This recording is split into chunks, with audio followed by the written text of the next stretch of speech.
Welcome to Spotlight. I'm Rian Keating. Today we're delighted to have the opportunity to talk to Terri Klausner, who has just opened at Circle in the Square to rave reviews in Polly Penn's Goblin Market.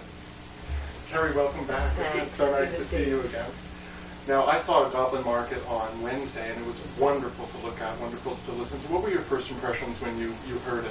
When I first got involved, we were given a script, and to see it in words without really knowing the music or what Peggy or Polly or Andre or not, our director, had in mind, it didn't translate.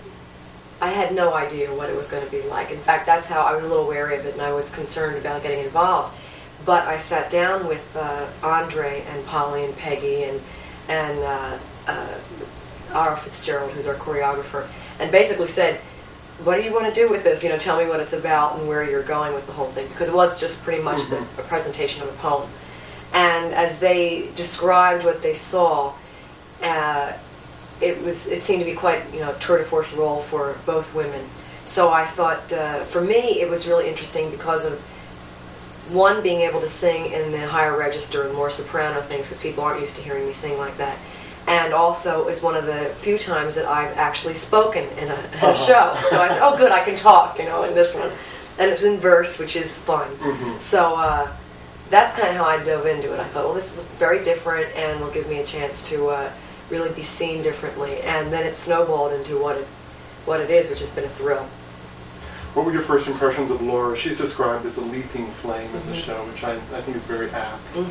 I really love the character. I think it's so much fun. I love both characters because we do get an opportunity to play so many different situations. We can be vulnerable and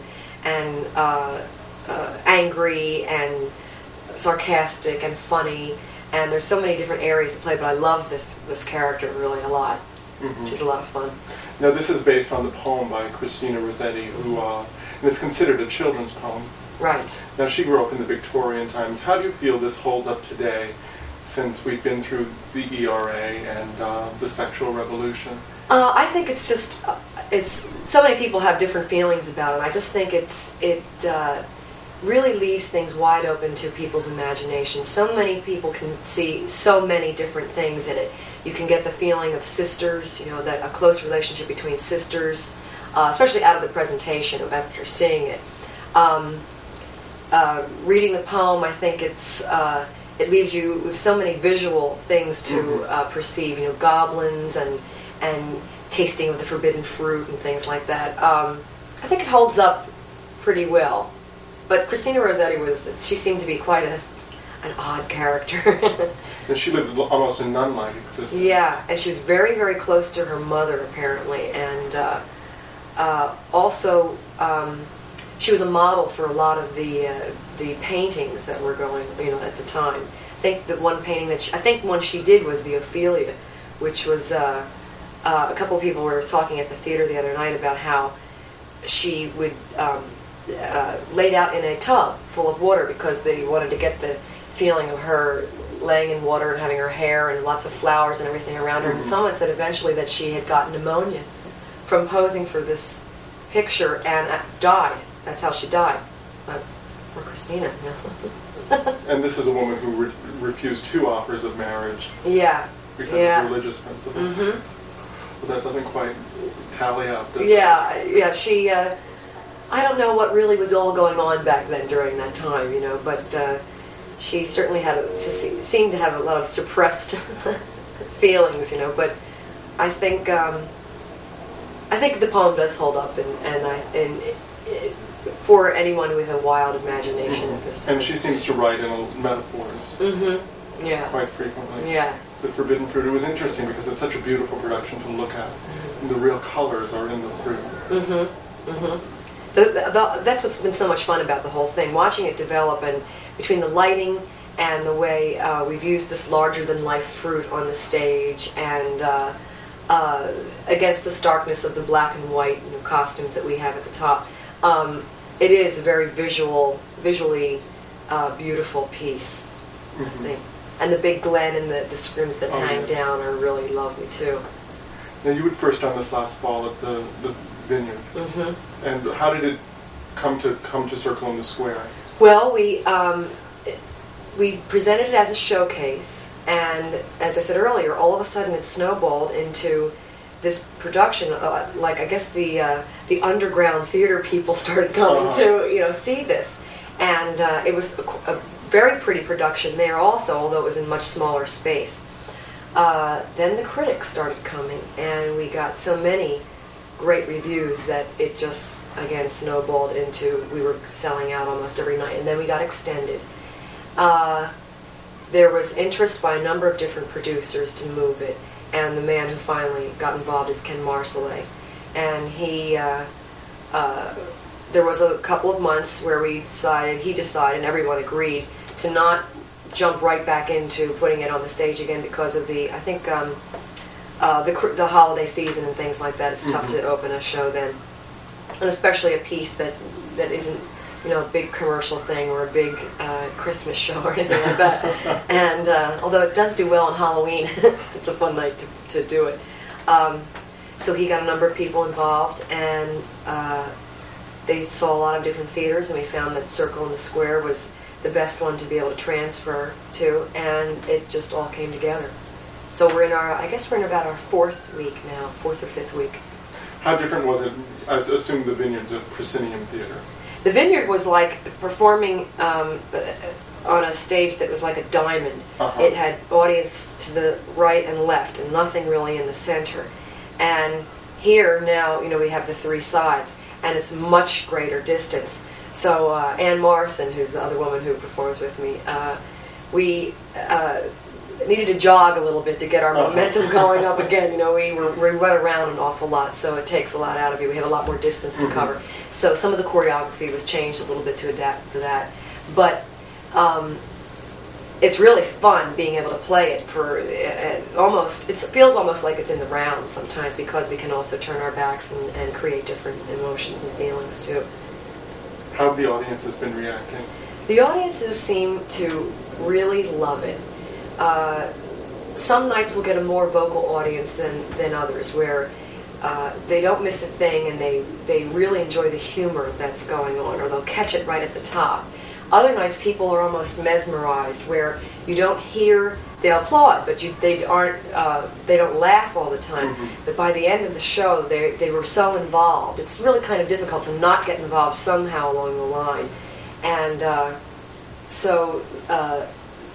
it seems that they're really involved. We've also had some people that have been falling asleep, and I'm ashamed of you people, and some people that it just goes right over their head. It's really not some people's cup of tea sometimes, but I think they still appreciate the quality of the performance and the production.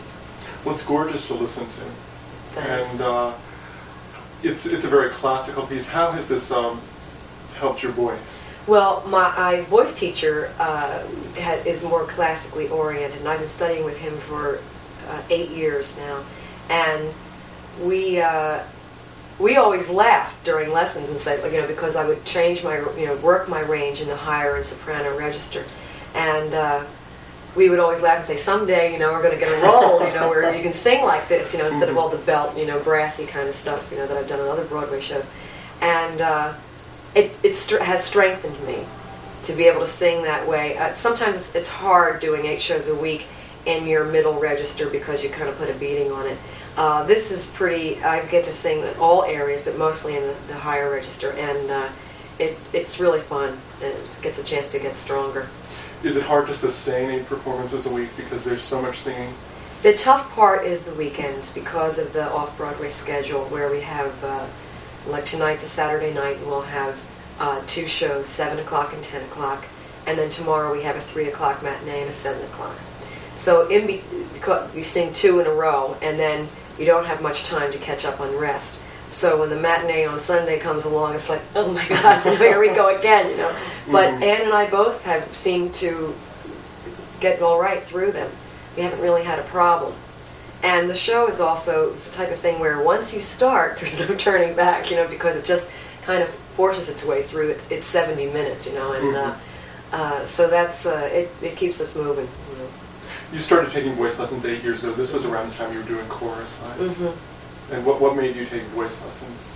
Well, I had been singing in some bands, and been doing dinner theater and working without microphones or with microphones, and I guess going through the, everybody wants to be a rock star, syndrome, so you start getting a little wild sometimes, and tough schedules. And I had bad allergies and a problem with losing my voice once in a while. So I wasn't singing correctly. So I came to New York and immediately met this gentleman who's my teacher, and he knew that there was a voice there, but he said, if you want to play the trumpet, you just pick it up and play it. He goes, no, you have to learn how to play it. It's the same thing with your voice. So you have to learn how to make it work for you, especially being a Broadway singer and doing, strenuous work. So I started, and we just worked on trying to create a sound that sounds the same in the lower and the higher and the middle. What about the belt? Because I was at a seminar of the New York Association of Voice Teachers, and they got into a big debate about whether to belt or not to belt. To belt or not to belt. Well, for me, I think it's it comes from an emotional side. Sometimes there's just certain songs that you just gotta rip through, and people that have that quality that can really dig into a song, they'll do that. And I think that if you train and protect yourself, you're not going to hurt yourself. Other people have qualities in their voices or a timbre in their voice that are a soprano or very, almost like a flute. And for them to try to make a belt sound, which is unfortunate because a lot of times on Broadway people want to hear that belt quality, and they try to make people sound like that, where they shouldn't be forced to do that. I think they should stay in their register. But if someone has that quality and they can really, belt out a song, then I think that they should, because it's exciting. It certainly is. You started out as a dancer with an inner tube, if I'm not mistaken. Yes, you remembered. My mother told me this story. She said when I was little, I had a plastic inner tube, that kids wear in the water, and I deflated it, and my belly, I guess, was just fat enough to hold the thing up. And she used to find me. She'd put it in the toy chest, and she'd put me down for a nap and come back in to get me, and I'd have it around my waist. So she thought, well, how did she start out with this, thinking, this is a tutu or something? And then when I was 5 years old, they finally let me go to dancing school. So that's how I started. I started ballet classes and studied till I was about 17 in New Jersey. How have you found all that discipline of going to ballet classes helped you in your career? Yeah. I'm a pretty disciplined person, and I think the older I've gotten, the more disciplined I've gotten, because I see how much it takes to do all these things, and keep your stamina up. And it really does help, because it gives you a foundation that you can stand on. Because you seem to work nonstop. People keep saying that too, and when you have a break in between and you're pulling your hair out, oh my God, I need a job, you wonder how, what's going to happen next. But yeah, I have been very fortunate that way, and I've worked and in a number of different types of things, which has been great.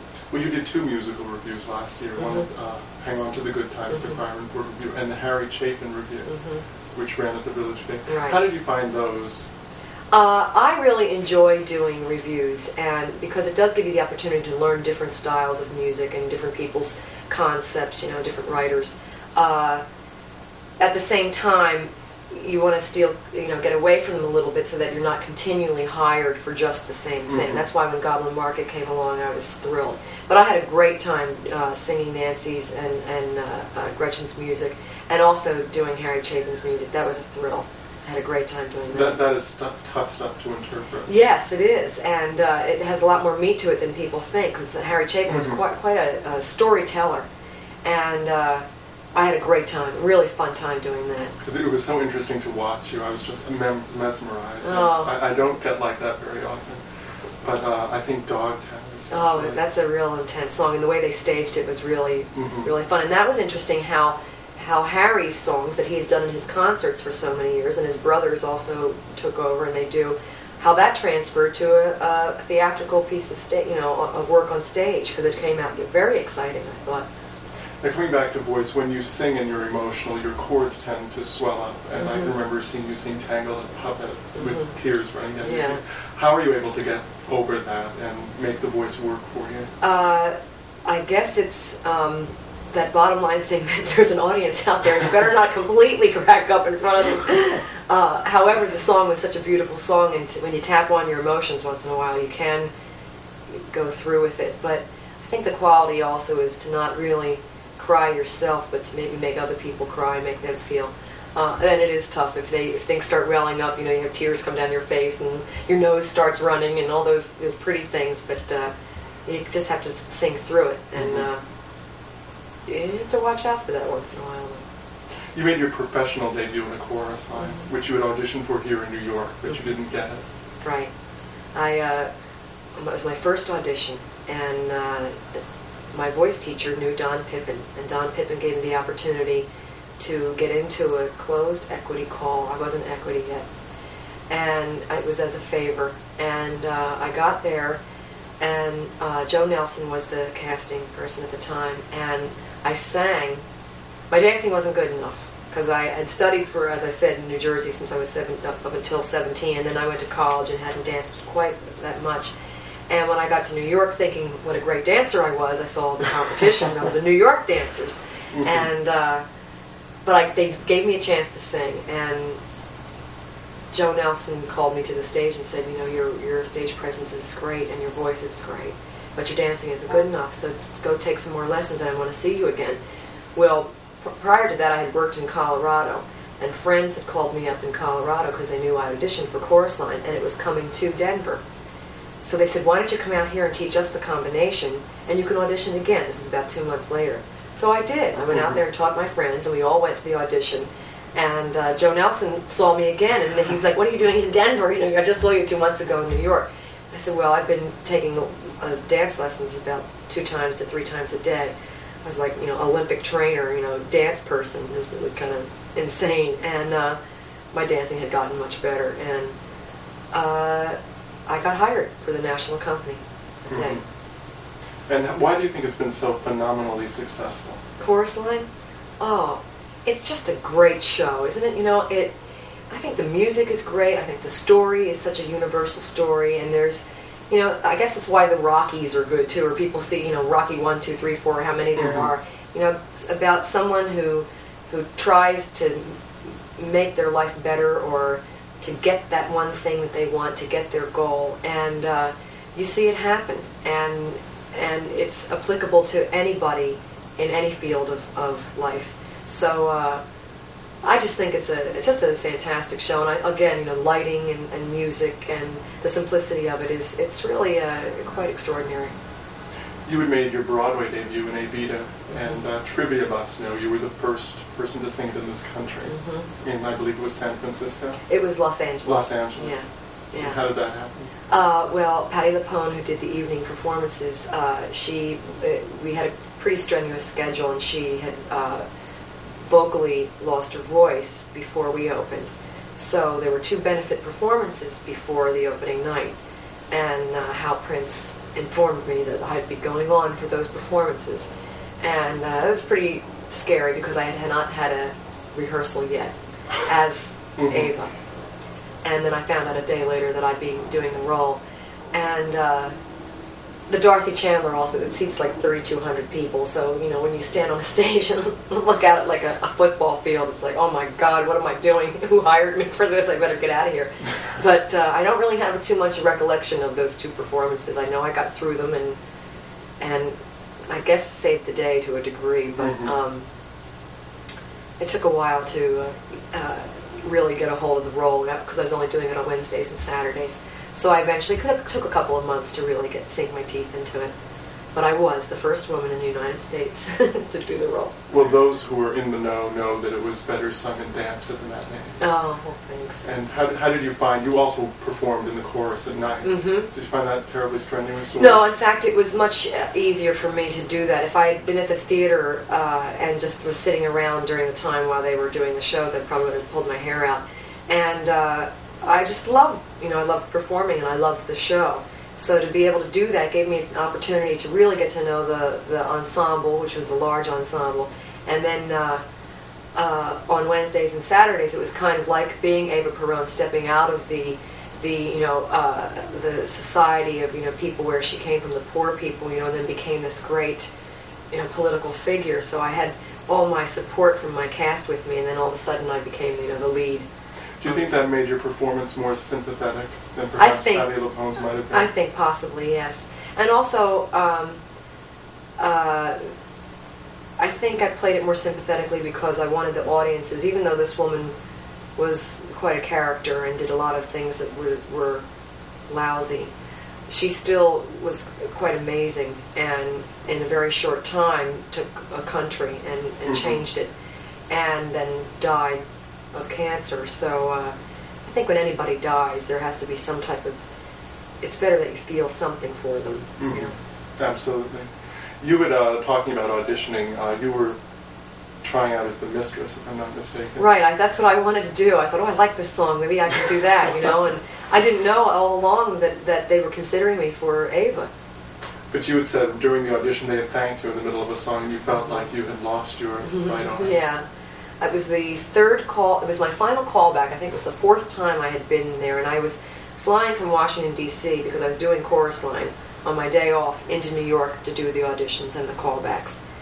So the last day of callbacks, I was there 3 times throughout the course of the day. And when I got to the third time, I started singing Rainbow High.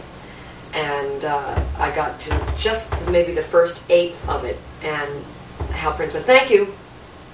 And I thought, oh my God, I didn't get it. I wasn't even able to sing through the whole song. And I left there and I thought, I was just pretty much demolished at that point, and I didn't really know. It was only really the second show I had ever auditioned for, so I really didn't know how things work, and I was really affected by it. And then 2 days later, Joanna Merlin, who cast Evita, called me and said, "We're very interested in you for our alternate. Would you be willing to come into our cast?" I thought, willing to think about it. No, I said, of course I'm willing to do this. This is great. But in those 2 days, I know we had Gwen Verdon on the show, and she said it's so hard for performers to maintain their level of self-esteem. How are you able to do it? It's very hard. You think, even though there are so many things that do happen in show business that happen in other businesses, it's tough when you always have that feeling of, I need a job, please hire me, accept me one more time. We're continually asking for an opportunity to do what we do through auditions, and some people that you audition for are just great. They make you feel like $1 million even though that you're completely wrong for the part. Other people would make you feel horrible, and then all of a sudden you wind up getting a role. I mean, there are so many different factors that come into things, and it is a business, and I guess that's the thing, bottom line, that you have to remember.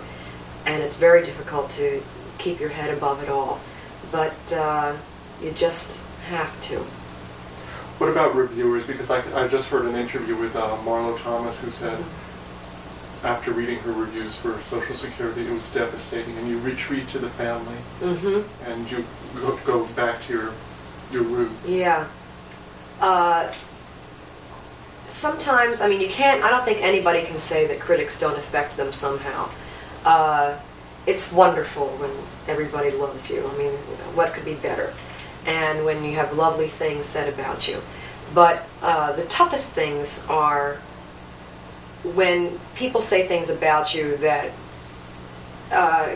make them, but that are wrong, that are so critically out of proportion with maybe what you're doing, that it's almost like, well, what's the point?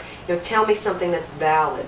That, even though it is one man's opinion or one woman's opinion, make it valid and educate me along with everybody else in the public that you're trying to get your opinion across to. But when people lash out and just kind of put people down, that's lousy, and it gets to a point where it's laughable, and you just have to say, well, that's how so-and-so is. But you must be referring to that nasty man from the New Yorker. That you know. Everybody knows about him, though. Well, I'm just curious what he's going to, when the Klaus von Bülow musical opens, what he's going to have to say about that. Well, he also, I think, finds certain people that he will continually dislike. I'll be in big trouble if he ever likes me. That's when I'm going to get nervous. because he has continually disliked me, so I feel like I'm in good company with everybody else. Well, that's okay. What about your club act? There's a great renaissance going on now with female club singers. Yes, there is. So when are you going to be doing it? I'll be doing it, I think, sometime, maybe towards the end of the summer or maybe in the fall. So very soon. I'm coming up with a lot of different new things and going to start out with a real clean slate and do a lot of interesting stuff. Because you're known for your diversity, everything from Motown to Cole Porter. Yeah, it's a lot of fun being able to do all of that. So this time, I don't know what, I'm selecting a lot of different materials, so I think it's going to be, I have some surprises for everybody. Well, Terri, it's been a pleasure. Thanks. And you'll have to come back and see us again. Okay, I certainly will. Good will. luck with Goblin Market. Thanks.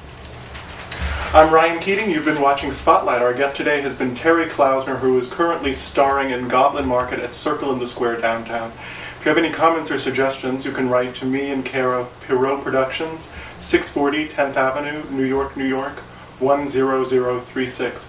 Spotlight airs Tuesday evenings at 8:30 on Channel D, 1 a.m. on Channel C on Wednesday mornings, and again Saturday mornings at 11:30 on Channel C. Until next week, I'm Rian Keating. Have a good week.